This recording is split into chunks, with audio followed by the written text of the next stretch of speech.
When it looked like Caitlin Clark fans is very pissed off. Looked like Team USA is forcing Caitlin Clark to change her infamous 22 number to a new one. Caitlin Clark just told Team USA she will not wear number 17. And Sue Bird is losing it trying to fix the mess her own program created. This is not a rumor about locker room drama. This is a direct challenge to the most powerful jersey in international basketball. Oh, I cannot believe this, that I did not see this when this happened. So this is a tweet, obviously, that was posted. It's been referenced a few times from like 5 days ago. I cannot believe I haven't seen this. I got an email earlier today that mentioned it, and I am without question the last person to cover this. Like, I don't necessarily like... Right now, Team USA is learning a hard lesson.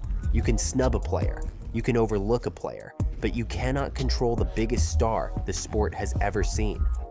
So here is the question I want you to sit with while we break this down. If you were in Caitlin Clark's shoes, would you actually walk away from Team USA over a jersey number?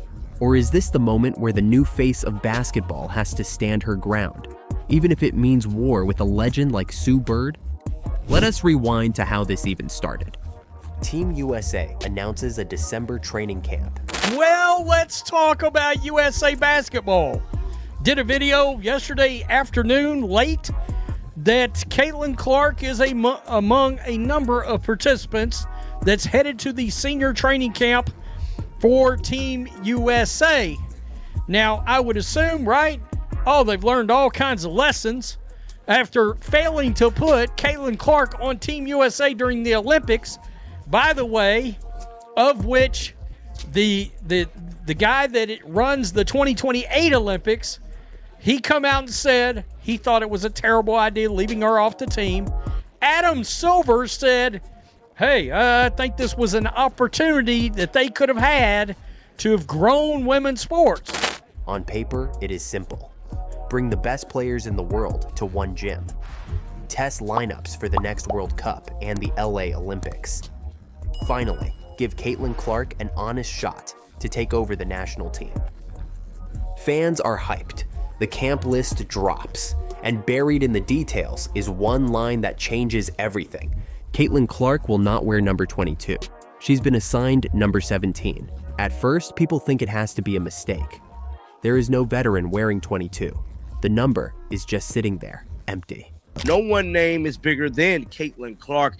Caitlin Clark's name has definitely took the world by storm in these last recent days, dealing with this Team USA situation, because we ultimately know she was snubbed from the cover of Team USA. And not only is they snubbing her, the disrespect is continuing, because it's looking like Team USA is forcing Caitlin Clark to change her number. Now, this article has come out early this morning about the matter, so this could be the first time you guys is hearing about this, but let's blow it up and let's dive right into the story, man. It states Caitlin Clark Team USA number change turns heads. Indiana Fever star Caitlin Clark will be wearing a foreign number the next time she competes on a basketball court. The one jersey tied to Caitlin's identity somehow ends up on nobody's back. So either this is cluelessness from USA basketball, or it is a deliberate message.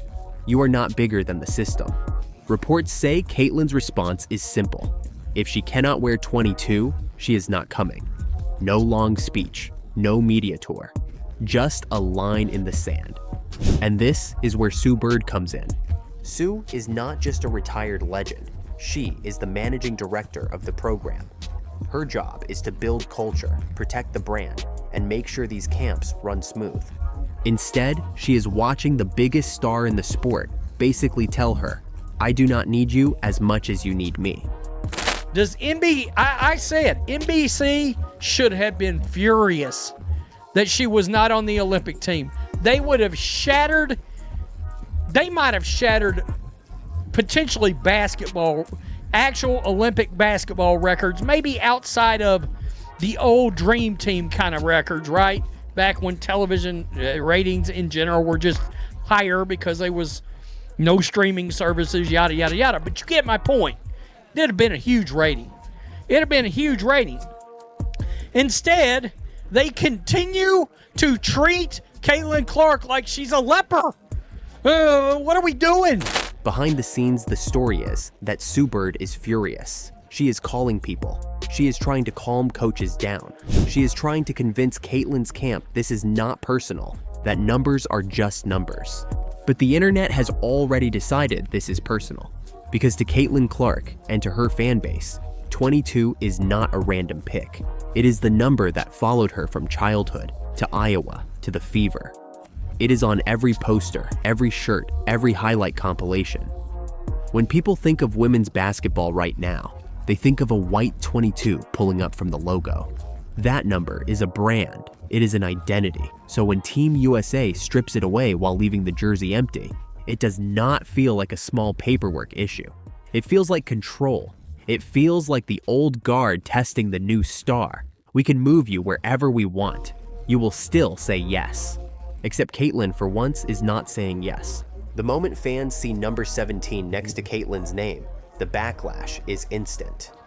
People post edits of her burning the 17 jersey. They tell her to stay home, to protect her brand, to stop letting federations use her name while disrespecting what makes her special. And honestly, they have a point. Team USA needs Caitlin Clark more than Caitlin Clark needs Team USA.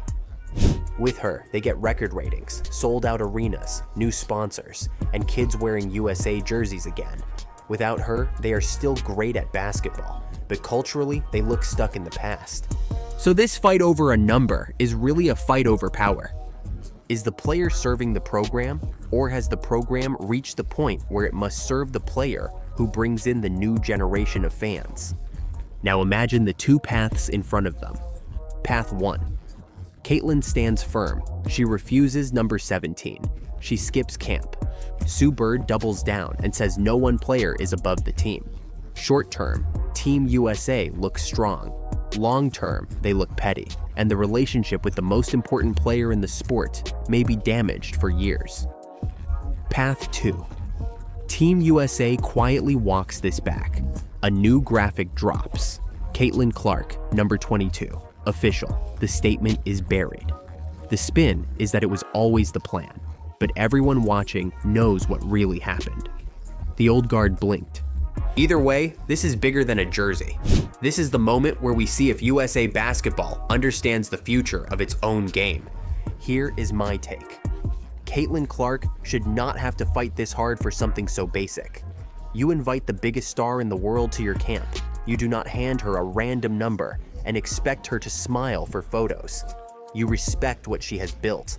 You hand her 22 and you say thank you for bringing millions of new fans to the sport. If they cannot get that right, why should players trust them on anything bigger, like salaries, schedule, marketing, or health? But I want to know what you think. Should Caitlin Clark walk away from Team USA over this number? Or is it smarter to take 17, keep the peace, and try to change the system from the inside?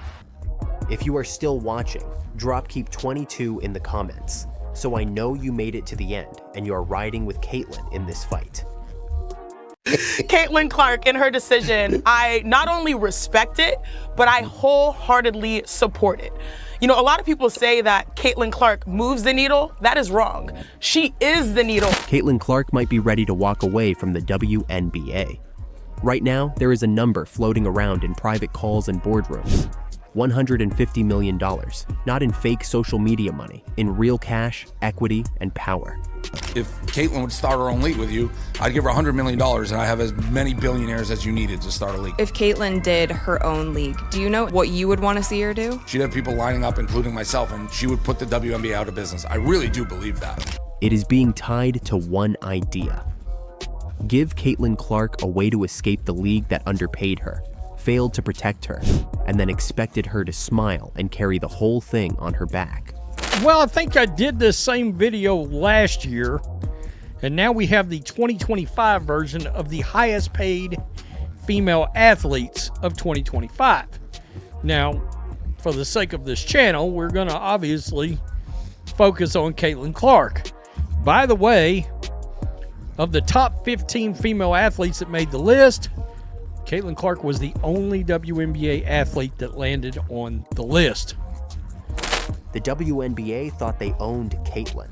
They thought a rookie salary of about $76,000 would be enough, even while she broke every ratings record they had. But while they were letting veterans take cheap shots at their golden goose, a new league was building something very different in the shadows. It is called Unrivaled. On the surface, it looks like another women's basketball project. But if you listen to what is being said behind the scenes, Unrivaled is not just a league. It is an exit plan for every star who is tired of asking for respect instead of being given it. Here is what makes this offer so deadly for the WNBA.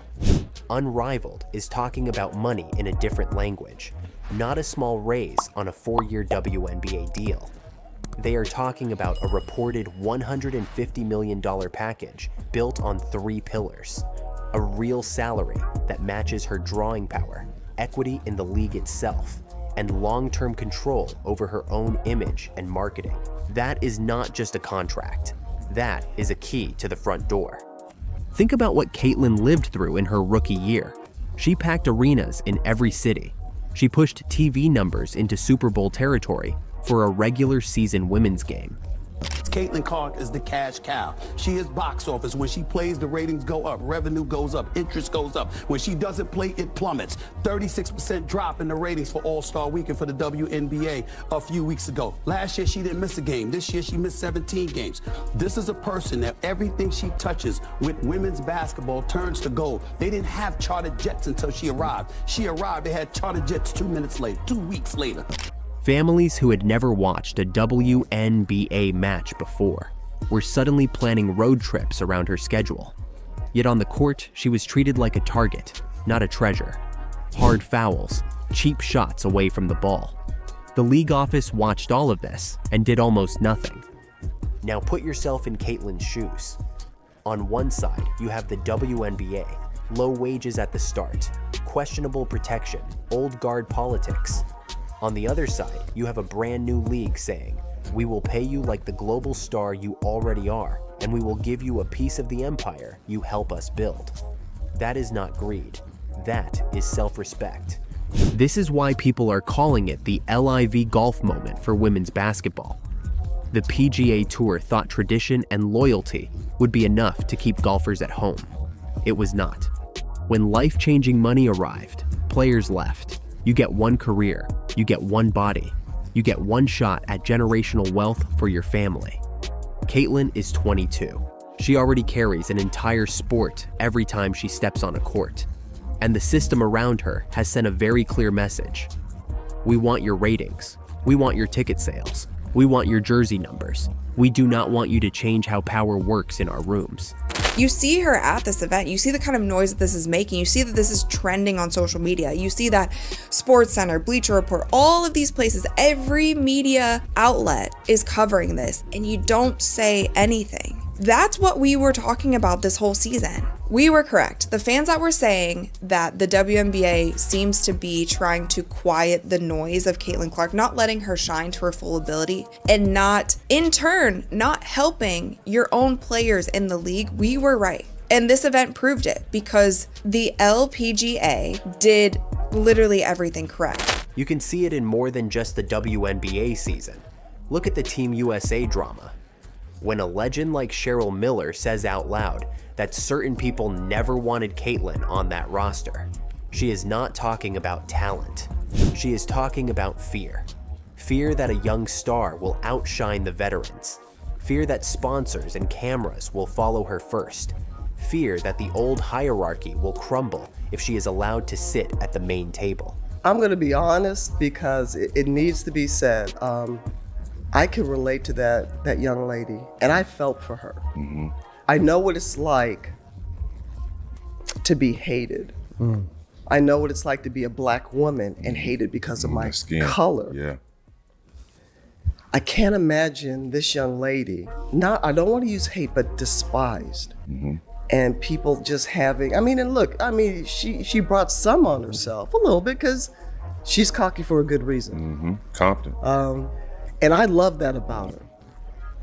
But to watch the dynamics and the media, they had their narrative. Mm-hmm. And I was pleased and proud to see the narrative wasn't the truth. Right. So now imagine this. It is 2026. Caitlin Clark looks at that fear and walks anyway. She signs the unrivaled deal, 150 million reasons to stop begging for respect and start owning it. What happens next? The WNBA schedule comes out and something feels off. The Indiana Fever are just another team again. TV partners who paid for Caitlin are suddenly on the phone asking for discounts. National games move off prime time. Arena crowds shrink. Those sold-out buildings from her rookie year slide back into the lower bowl patches we all remember. Meanwhile, Unrivaled tips off. Game 1 is a sellout. Cameras are everywhere. Every highlight package has Caitlin at the center. Other stars follow. Angel Reese wants in. Future pros from college see where the real money and flexibility live and circle Unrivaled dates, not WNBA draft night. Sponsors move their budgets like water following gravity. The league that thought it owned Caitlin now realizes the truth. She was never theirs. She belonged to the fans who followed her from Iowa to the pros. She belonged to the brands that saw her as more than a role player in someone else's storyline. She belonged to herself. Here is the hard part for the WNBA. None of this had to happen. They had the most important player in women's basketball history land in their lap. They could have protected her. They could have built every marketing push around her. They could have fixed the pay structure before a rival league forced their hand. Instead, they chose pride. They chose politics. They chose to believe she had nowhere else to go. Now, there might be a $150 million escape plan sitting on the table. So I want to ask you the only question that really matters. If you were Caitlin Clark, would you stay loyal to the league that underpaid you and refused to shield you? Or would you take the deal and walk into a future you control? Drop your answer in the comments. And if you are still watching right now, type escape plan so I know you made it all the way to the end. I could have sworn it was open. Rookie move. I was a rookie once. Caitlin Clark. Aren't you Rookie of the Year? That was last year. Ancient history. The stories that I could tell you. Here, pull up a chair. Okay, I meant this rookie driver made that rookie move. Whoa. Dude. You need someone with more experience. Like a good neighbor, State Farm is there. Hey, State Farm's here to help, no matter how long you've been in the game. Game? Oh, man. Rookie move. Sponsors just made their choice, and it was not the WNBA. They picked Caitlin Clark, and the league is the one dealing with the chaos. Before the Nike Super ad, before the record-breaking rookie year, this story really starts in a simple State Farm commercial when Caitlin was still at Iowa. On paper, it was just another safe brand spot with a popular college player. But the second that ad hit the internet, something strange happened. What does it take to achieve greatness? To rewrite history and go places no athlete has ever gone before?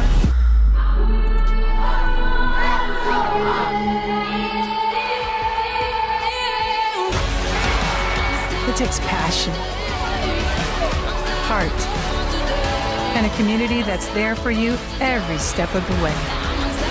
State Farm is proud to cover greatness. Caitlin did not look like a nervous student reading off a teleprompter. She looked like someone who had been doing national campaigns for a decade. Her timing was perfect. Her reactions felt natural. She held the screen the way a movie star does, and the numbers backed it up. That one little ad outperformed full WNBA Finals marketing pushes. More engagement, more watch time, more people actually talking about the brand. Inside boardrooms, the conversation shifted overnight. It was no longer, should we do more with women's basketball? It became, how do we get Caitlin Clark, and what will it cost us if we do not? Nike, Gatorade, Wilson, State Farm, every major sponsor started running the same calculation. Why spend millions spreading budget across an entire league when one player is clearly moving the needle by herself? On social media, on YouTube, on TV, the pattern was obvious. If Caitlin was in the clip, it traveled. If she was not, it struggled. But while brands were quietly planning how to grab a piece of the Caitlin economy, Nike had a very different problem. Fans were starting to call them out. Viral Dear Nike style posts slammed the company for using phrases like "believe in women" while staying silent when female athletes needed real support. Nike. Dear Nike. Will you? People were asking, do you actually stand with women, or do you just sell shirts with slogans?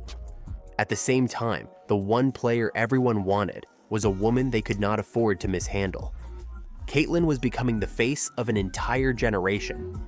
If Nike stayed away, they looked out of touch. If they jumped in and messed it up, they proved the critics right. Their answer was not a press conference. It was a commercial. Lights down, locker room, silence. Caitlyn alone, sitting with her thoughts. The camera creeps in. She opens her eye. For a split second, it looks like a snake. Then, you realize it is the Black Mamba logo sitting inside her pupil. The message is not subtle. This is the new ruthless competitor. This is the one who does not blink. And I saw this commercial yesterday on social media. I thought it was so cool. There's a shot when she's in the locker room and she opens her eye and it like turns into what looks like a snake eye, but when you zoom in, it's actually the Kobe logo in her eye. And as you know, Kobe's nickname was the Black Mamba. I just felt like across the board, this commercial was a 10 for 10. And a lot of people have been getting on Nike because they don't feel like they have been promoting Caitlyn as much as they should. But I will say we have to give credit where credit is due. I feel like in the past month or so, they have been tweeting about Caitlyn more. And then obviously with this shoe release, they made this super sick commercial to promote it. The ad hits the internet and explodes. Millions of views, reaction videos, slow motion breakdowns of that one eye shot. People calling it one of the best basketball ads in years. Nike gets the halo effect, but behind the scenes, every marketing executive sees the same thing again. When Caitlyn is the center, people care. When the logo or the league is the center, people scroll. That is where the real shift happens. Sponsors do not just support women's basketball in general anymore. They start carving out budget with her name written on it. Caitlyn campaigns, Caitlyn capsules, Caitlyn segments, Caitlyn events. And that is exactly where the chaos starts for the WNBA. On the surface, everything looks amazing. Her games sell out. Ticket prices jump the second her team is in town. Networks suddenly want more of her in prime time. Her jersey sells out. Her signature basketball becomes a collector item before she has even finished her first season. But look at the rest of the map. Teams that do not have Caitlyn come through that often are playing in half-empty arenas. Other stars, even MVPs and champions, are getting a fraction of the national ad time. League-wide campaigns that used to lift everyone now feel like an afterthought next to whatever Caitlyn is doing this week. If you are a veteran who spent a decade building the W, and you watch a rookie scoop up almost every headline, every sponsor, and every national commercial, how do you feel? Proud that the game is finally getting attention, but also, honestly, a little invisible. That tension leaks into everything. Owners start asking the league for more access to her games. TV partners want their schedules built around her calendar. Fans fight online about protecting the league versus riding the hot hand. Some players hint that the playing field does not feel level. Others point out that without her, the money is simply not coming in at all. Sponsors did what sponsors always do. They followed results. They picked the asset that delivered. From their point of view, it is simple. Caitlyn gives them numbers the league never could. But for the WNBA, that choice has a cost. If most of the new money flows through one player, what happens to the rest of the ecosystem? What happens to small market teams that used to rely on league sponsors to survive? What happens to the next generation of stars if brands decide it is Caitlyn or nothing? There are two paths from here. In the bad version, the league stays fragmented. Sponsors keep cherry-picking the same one or two names. Other teams and players fall further behind.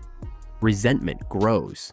The WNBA looks like a one-woman show instead of a rising league. In the better version, the WNBA uses Caitlyn's numbers as a weapon. They walk into TV meetings and say, "This is what one player can do.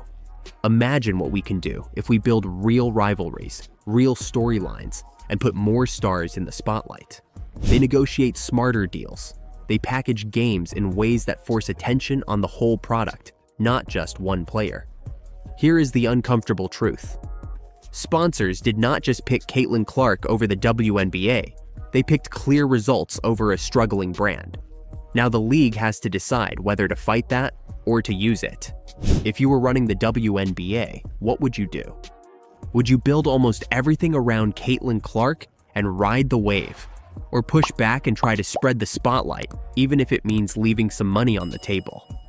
Let me know what you think in the comments. And if you are still watching, drop Caitlin Economy down below, so I know you made it to the end.